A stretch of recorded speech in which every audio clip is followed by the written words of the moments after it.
안녕하십니까. 방금 스마트폰 용량이 초과돼 가지고 파일이 끊겼는데요. 기존의 파일 불필요한 걸 삭제하고 다시 이어서 촬영하겠습니다. 여하튼 도널드 트럼프 대통령 당선인이 미국 우선주의, 자국 우선주의, 이른바 아메리카 퍼스트를 강력하게 추진할 걸로 예상이 돼서 세계 각 국가들이 긴장을 하고 있는데요.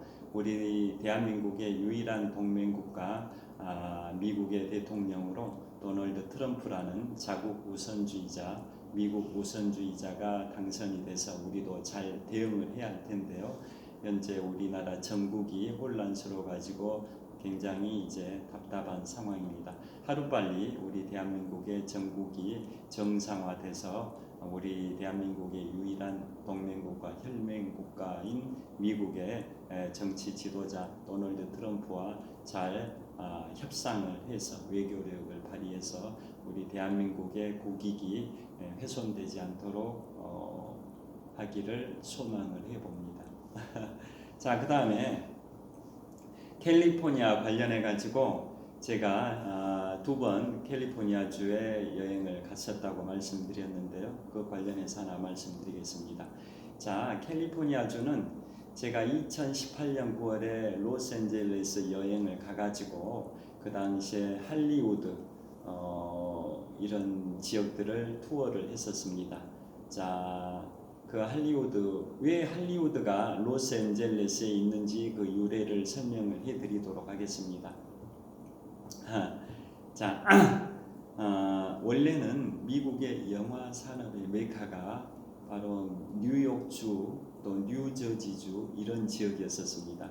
미국 동부 대서양 연안에 있는 미국 최대 도시인 뉴욕시를 품고 있는 뉴욕주, 또 그 서쪽에 허드슨강 건너에 또 서쪽에 있는 뉴저지주 이런 지역들이 영화 산업의 메카였는데요. 지금부터 약 100년쯤 전이었던 1920년대에 가서 이제 영화 산업의 메카가 뉴욕, 뉴저지주 이쪽에서 서부 태평양 연안에 있는 캘리포니아주 로스앤젤레스 그 주변 할리우드 이쪽으로 영화 산업의 메카가 옮겨갔습니다.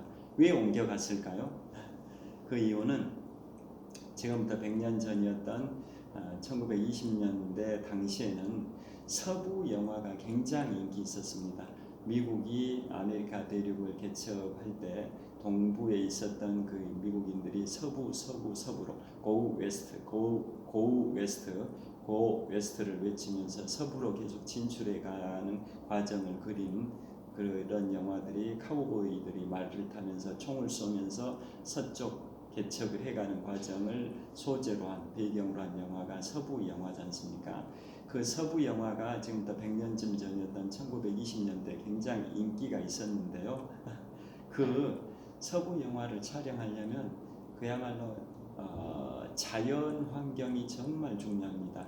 언덕도 있고 평야지대도 있고 그 다음에 강가도 있고 나무들도 있고 이런 것들이 사막도 있고 이런 것들이 다양하게 다 갖춰진 지역이 바로 미국 서부 로스앤젤레스와 시에라 네바다 산맥 그 사이에 그 지역들 요세미티 국립공원도 있고 그 지역이 캘리포니아 주이지 않습니까? 그러다 보니까 서부 영화를 촬영할 수 있는 최적의 자연 환경을 갖춘 곳이 바로 캘리포니아 주였습니다.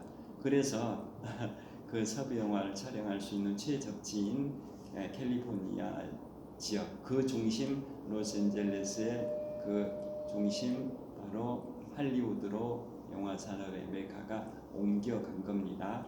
그래서 지금은 할리우드가 영화 산업의 메카가 됐다라고 보시면 됩니다. 그 다음에 제가 2019년 2월이니까 지금부터 약 한 6년 가까이 전인데요. 2019년 2월에는 샌프란시스코 쪽을 여행을 하면서 세계에서 가장 아름답다는 다리 금문교 골든게이트 브릿지도 달리면서 건너기도 했었고요. 1937년 중일전쟁 당시에 개통이 된 샌프란시스코 금문교는 세계에서 가장 아름다운 다리로 정평이 있습니다. 자, 그리고 그 다리는 길이가 2.8km, 그 다음에 다리에 주탑이 2개나 되는데 주탑의 높이는 227m, 그 다음에 다리의 도로면과 그 태평양의 해수면의 높이 차이는 무려 66m나 됩니다. 자, 한강 다리의 도로면과 강수면의 높이 차이는 한 20m 정도밖에 안 되는데요. 그것에 한 3배 정도 해당되는 66m의 그 차이를 두고 있는 다리가 금문교 골든게이트 브리지입니다. 왜 금문교의 도로면과 태평양의 해수면의 높이 차이를 그렇게 66m나 뒀냐면, 미국 해군 측에서 그 다리 밑으로 해군 군함이 지나다닐 수 있도록 그 높이 차이를 크게 두라고 요청했기 때문에 그렇게 건설을 한 겁니다. 그런데 그 세계에서 가장 아름다운 다리 금문교가 자살의 명소가 되어버려 가지고 지금까지 1937년부터 거의 한 90년 정도의 세월 동안 1,500명 정도가 자살을 해가지고 거의 한 달에 두 명꼴로 자살자가 발생이 되다 보니까, 그리고 특히나 최근 들어서는 자살자가 더 많이 증가했습니다. 그래서 그곳에 어떤 특단의 조치가 취해졌냐면, 다리의 양쪽으로 난간 철제 그물망을 설치했습니다. 철제 그물망, 다리의 난간 바로 옆으로 설치한 게 아니라 난간에서 6m 정도 아래 지점에서 6m 정도 옆쪽으로 난간을 설치했습니다. 그러니까 난간이 이렇게 있다면, 이렇게 다리의 난간, 금문교의 난간이 있다면, 난간에서 6m 정도 아래에서 또 6m 정도 옆으로 이렇게 난간을 철제 그물망을 설치했습니다. 2.8km 다리 길이에 걸쳐서 양쪽으로 설치하니까 약 5.6km 정도의 길이의 난간 설치 비용이 얼마나 들었을 것 같습니까? 퀴즈입니다. 제가 작년 10월에 출간했던 인문학 서적 5번째 작품인 북미 유럽 동아시아 견문록에도 수록을 한 내용이기도 한데요. 그 난간 설치가 완공이 된 게 작년 초인가 완공이 됐습니다. 5년의 공사 끝에 작년 초에 난간 설치 공사가 완공이 됐는데, 소중한 생명을 구하기 위해서, 자살을 예방하기 위해서 난간 설치 비용이 무려 3천억 원입니다. 3천억 원의 공사비를 들여서 난간 설치 공사가 작년 초에 완공이 됐습니다.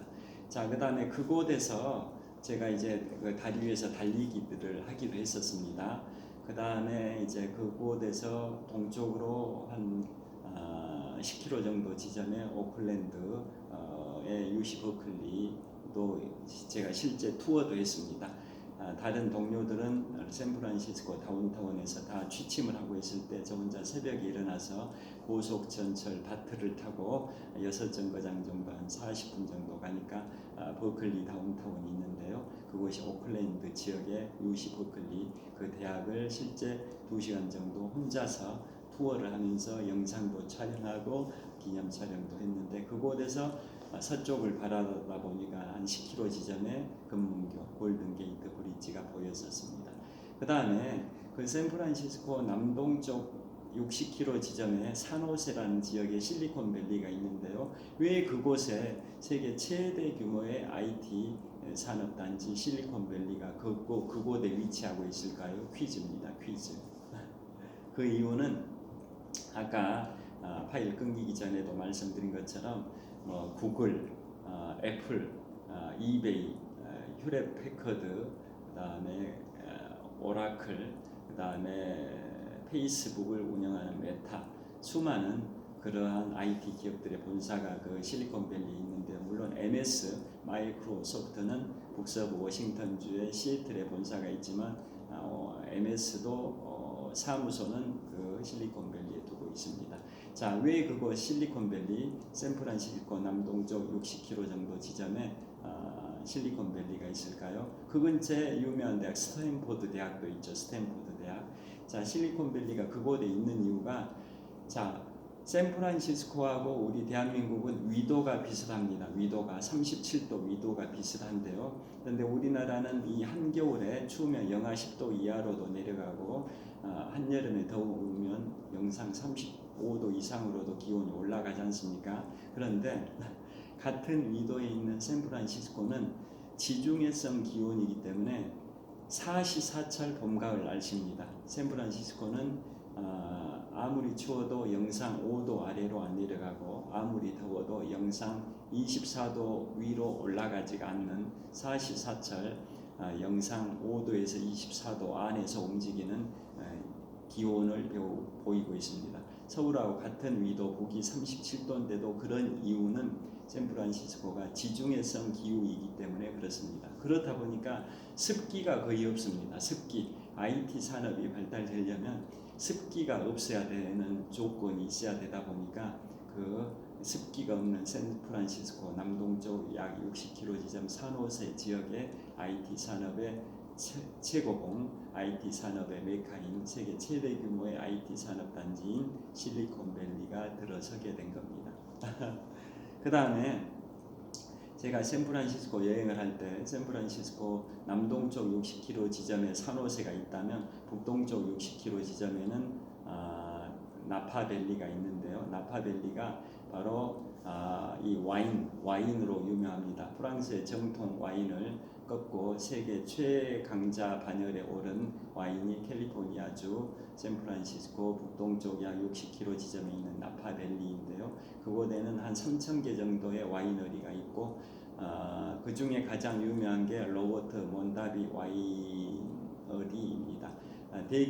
포브스 코리아가 대기업 CEO를 대상으로 설문조사를 했는데 최고의 품격, 최고의 자리에 최고에 걸맞는 와인이 뭐냐고 설문조사를 했는데요. 바로 나파밸리에 있는 로버트 몬다비 와이너리에서 생산된 그 와인이라고 했고요. 그곳을 투어를 하면서 그 당시에 한 30불 정도, 지금 돈으로는 한 병에 한 4만 원 정도의 와인을 몇 병 구매를 해서 국내에 가져와서 선물을 하기도 했는데요. 그곳이 바로 나파밸리 와이너리, 그곳이 유명합니다.